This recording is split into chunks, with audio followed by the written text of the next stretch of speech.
बिस्मिल्लाहिर्रहमानिर्रहीम। अस्सलाम वालेकुम students, hope all of you are fine. आज हम शुरू करने जा रहे हैं चैप्टर नंबर 1 जिसका नाम है place of zoology in science. अगर हम बीएस स्टूडेंट्स के हिसाब से देखें तो ये सेमेस्टर 1 के अंदर उनको एक कोर्स कोड पढ़ाया जाता है, प्रिंसिपल ऑफ एनिमल लाइफ 1, उसके अंदर ये चैप्टर इंक्लूड है। अगर हम बीएससी वाले स्टूडेंट्स को देखें तो उनकी बुक ज़ूलॉजी ए के अंदर ये इंक्लूड है। And my name is Abdul Hannan, master of philosophy in zoology. तो ये हमारा चैप्टर नंबर 1 का लेक्चर नंबर 1 है। चलिए अब इसको हम शुरू करते हैं। नंबर 1 डेफिनेशन देखते हैं ज़ूलॉजी की। Zoology involves the study of animal. Zoology के अंदर हम एनिमल्स की स्टडी करते हैं। अब हम बेसिक देखते हैं एनिमल्स क्या होते हैं। एनिमल्स जो हैं वो हेटेरोट्रॉफिक एनिमल्स हैं। एनिमल हेटेरोट्रॉफिक होते हैं, मतलब वो अपनी खुराक को प्रोड्यूस नहीं कर सकते। इसके अलावा यूकैरियोटिक होते हैं, मल्टी सेलुलर होते हैं जी, और ये मोटाइल होते हैं। इसके अलावा ये रिप्रोड्यूस सेक्सुअली करते हैं। ये 4 जो हैं वो कैरेक्टर्स एनिमल्स की हैं, ठीक है जी। और हमें इस बात का भी पता है कि एनिमल्स को आगे फर्दर 2 हिस्सों में डिवाइड किया जाता है, वर्टिब्रेट्स और इनवर्टिब्रेट्स, ठीक है जी। वर्टिब्रेट और इनवर्टिब्रेट। वर्टिब्रेट्स की आगे जो है फर्दर 5 क्लासेस हैं, जिनमें फिश है, एम्फीबियंस हैं, रेप्टाइल्स हैं, बर्ड्स और मैमल्स।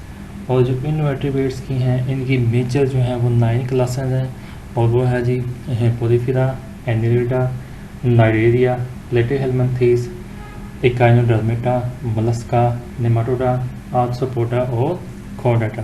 तो ये टोटल जो है वो 9 क्लासेस इनवर्टिब्रेट्स की हैं।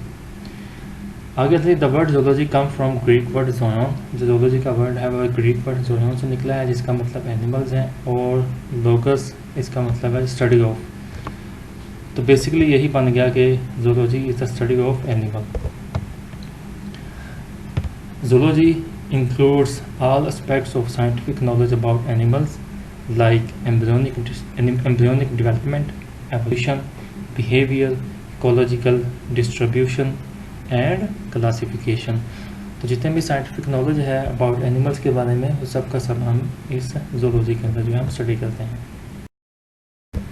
जी। तो नेक्स्ट है जी example of specialisation in zoology. तो पहले जी anatomy, study of the structure of organism and their parts.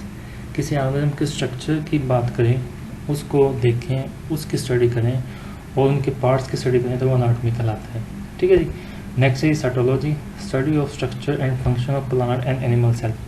Plant या एनिमल सेल के स्ट्रक्चर और उनके अंदर जो ऑर्गेनेलिज हैं, मतलब प्लांट और एनिमल सेल के अंदर जो ऑर्गेनेलिज हैं उनके स्ट्रक्चर और फंक्शन की बात करें तो साइटोलॉजी कहलाता है। फॉर एग्जांपल जैसे माइटोकॉन्ड्रिया हैं जी, गोल्गी apparatus है, न्यूक्लियस है, एंडोप्लाज्मिक रेटिकुलम है। तो ये सारे के सारे ऑर्गेनेलिज हैं, अगर हम उनकी स्टडी करें तो वो साइटोलॉजी कहलाता है जी।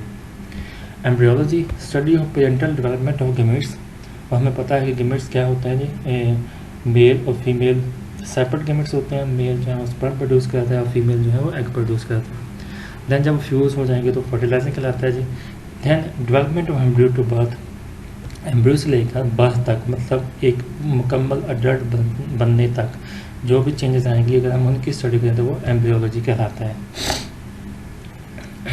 नेक्स्ट है जी genetics, the study of mechanism of transmission of traits from offspring. तो जेनेटिक्स के अंदर हम मैकेनिज्म को स्टडी करते हैं, उस मैकेनिज्म को स्टडी करते हैं जिसके अंदर ट्रेड्स, मतलब ऐसी खसूसियात जो वालिदैन से औलाद के अंदर मुंतकिल हो रही हों, जिनको हम हेरिडिटरी खसूसियात कहते हैं, हेरिडिटरी कैरेक्टर्स कहते हैं। तो अगर हम उनके ट्रांसमिशन की स्टडी करें तो वो जेनेटिक्स कहलाता है जी। नेक्स्ट है ecology. Ecology deals with the relationship of organism to one another. एक ऑर्गेनिज्म का दूसरे ऑर्गेनिज्म के साथ, चाहे वो सेम स्पीशीज़ हों या डिफरेंट स्पीशीज़ हों, एंड द फिजिकल सराउंडिंग, और उन्हीं ऑर्गेनिज्म का अपने इन्वायरमेंट के साथ क्या रिलेशनशिप है, ठीक है जी। मतलब बायोटिक और एबायोटिक फैक्टर्स के साथ क्या रिलेशनशिप है किसी भी ऑर्गेनिज्म का, अगर हम इसको डिस्कस करें। नेक्स्ट है हिस्टोलॉजी, स्टडी ऑफ टिश्यूज़। अगर हम टिश्यूज़ की स्टडी करें हिस्टोलॉजी कहलाता है। आप जानते हैं कि टिश्यू क्या होता है, एंड सेल्स जो मिलकर एक ही काम अगर परफॉर्म करें, एक ही फंक्शन जो है परफॉर्म करें तो एक जगह पर रहकर वो तो टिश्यू कहलाते हैं। नेक्स्ट है मॉलिक्यूलर बायोलॉजी, स्टडी ऑफ सब cellular detail of animal structure and function. सब सेलुलर डिटेल का मतलब ये है कि जो हम मैक्रो मॉलिक्यूल या माइक्रो मॉलिक्यूल जो है हमारे जो सेल्स के अंदर पाए जाते हैं, अगर हम उनकी स्टडी करें तो वो मॉलिक्यूलर बायोलॉजी कहलाता है। मैक्रो मॉलिक्यूल और माइक्रो मॉलिक्यूल की स्टडी करें एट सब सेलुलर लेवल पर तो वो मॉलिक्यूलर बायोलॉजी कहलाते हैं जी। Parasitology, study of parasites. अगर हम स्टडी करें पैरासाइट्स को, पैरासाइट्स क्या होते हैं कि वो वाले ऑर्गेनिज्म जो होस्ट डिपेंडेंट होते हैं, मतलब वो होस्ट से ही अपनी फूड हासिल करते हैं और होस्ट से ही अपना शेल्टर हासिल करेंगे, पैरासाइट्स कहलाते हैं, और वो उनको नुकसान भी पहुंचाते हैं। और इसके अंदर हम पैरासाइट्स का होस्ट के साथ क्या रिलेशनशिप है वो भी डिस्कस करते हैं। नेक्स्ट है फिजियोलॉजी। फिजियोलॉजी है deals with the normal function of living organism and their parts, कि लिविंग ऑर्गेनिज्म के जो पार्ट्स हैं उनका फंक्शन क्या है।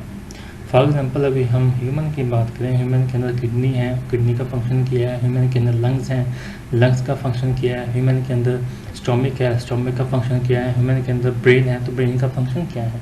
तो हम लिविंग ऑर्गेनिज्म के जो पार्ट्स हैं उनका जो फंक्शन देखते हैं फिजियोलॉजी के अंदर।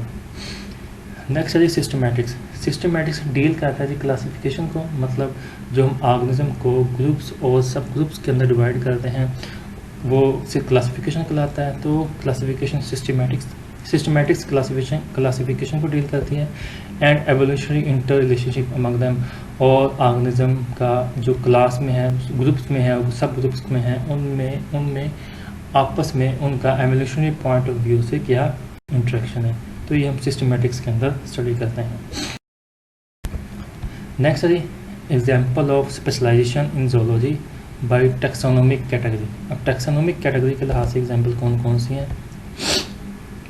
नंबर 1 है जी ornithology, study of birds.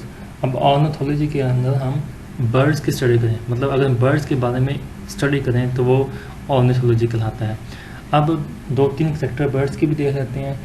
Birds क्या होते हैं जी, बर्ड्स एक वार्म ब्लडेड एनिमल है जी, और इसके अलावा इनमें बीक होती है और इनमें तीत नहीं होते, तीत मिसिंग होते हैं। इनके जो 4 लिम्स हैं वो मॉडिफाइड इनको विंग्स हो जाते हैं, और उसके अलावा इनकी बॉडी पर फेदर्स होते हैं। तो ये दो चार जो हैं करेक्टर्स हैं वो बर्ड्स के हैं।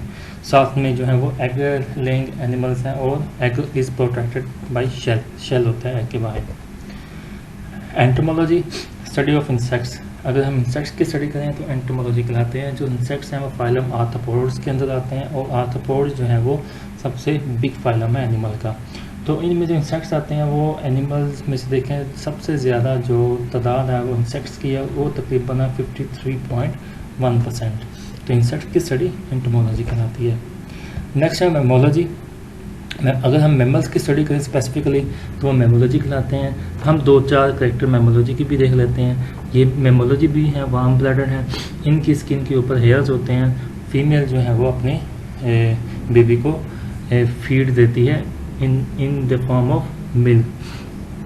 तो ये जो है इनका ब्रेन जो है वो सबसे ज़्यादा मॉडिफाइड होता है मेमल्स का। नेक्स्ट आते हैं जी हम इक्थोलॉजी में, स्टडी ऑफ फिश। अगर हम फिश की स्टडी करें कार्ड इक्थोलॉजी, फिश जो है एक्वेटिक एनिमल है, और इसके अलावा ये इनकी बॉडी जो है स्ट्रीमलाइन होती है। इनकी बॉडी के ऊपर स्केल्स होते हैं, और इनकी बॉडी के ऊपर स्केल्स होते हैं, और ये गिल्स के ज़रिए जो है वो रेस्पिरेशन करती है फिश। नेक्स्ट है जी प्रोटोजोलॉजी, स्टडी ऑफ प्रोटोजोआ। मतलब वो वाले ऑर्गेनिज्म जो यूनिसेलुलर हों, एक सेल पर मुश्तमिल हों, अगर हम उनकी स्टडी करें जोलॉजी के लिहाज से तो वो ब्रांच प्रोटोजोलॉजी कहलाती है। ठीक है जी। अगर हम प्रोटोजोआ मतलब यूनिसेलुलर ऑर्गेनिज्म जो एक सेल पर मुश्तमिल हों उनकी स्टडी करें तो प्रोटोजोलॉजी कहलाता है। नेक्स्ट है herpetology, study of amphibian and reptile. अगर हम एम्फीबियंस और रेप्टाइल की स्टडी करें तो वो हार्पेटोलॉजी कहलाते हैं जी। अब हम देखते हैं एम्फीबियंस क्या होते हैं। एम्फीबियन जो है कोल्ड ब्लडेड एनिमल्स हैं। इनकी स्किन स्मूथ होती है, जो इनका लार्वा होता है वो एक्वेटिक होता है, और वो गिल्स के ज़रिए जो है वो मतलब सांस लेता है, और जो डर्ट होता है जी वो उसके अंदर लंग्स प्रोड्यूस होते हैं, तो वो टेरेस्ट्रियल में भी सांस ले सकता है। ठीक है। लार्वा जो है उसके अंदर गिल्स होते हैं, तो वो एक्वेटिक होता है, पानी पे डिपेंड करता है, लेकिन जो टेरेस्ट्रियल है वो, लेकिन जो अडल्ट्स हैं वो टेरेस्ट्रियल में भी सर्वाइव कर सकते हैं क्योंकि उनके अंदर गिल्स होते हैं। तो जो एम्फीबियंस हैं, एम्फीबियन की भी 2-4 कैरेक्टर्स हम देखते हैं कि एम्फीबियंस क्या होते हैं। एम्फीबियन जो है एम्फीबियन हमने पढ़ लिया। रेप्टाइल को देखते हैं। रेप्टाइल जो है वो एग लेइंग एनिमल है जी। इनकी स्किन जो है के ऊपर स्केल्स होते हैं और ये जो है वो ब्रीदिंग करते हैं गिल्स के ज़रिए। तो ये 2-4 कैरेक्टर्स जो है हमने एम्फीबियंस के देख ली और 2-4 हमने रेप्टाइल्स के देख ली। ठीक है, तो आज का जो हमारा फर्स्ट लेक्चर है चैप्टर नंबर 1 का वो कंप्लीट हुआ। नेक्स्ट इंशाल्लाह हम चैप्टर नंबर 2 जो है वो डिस्कस करेंगे। ओके जी, अल्लाह हाफिज़।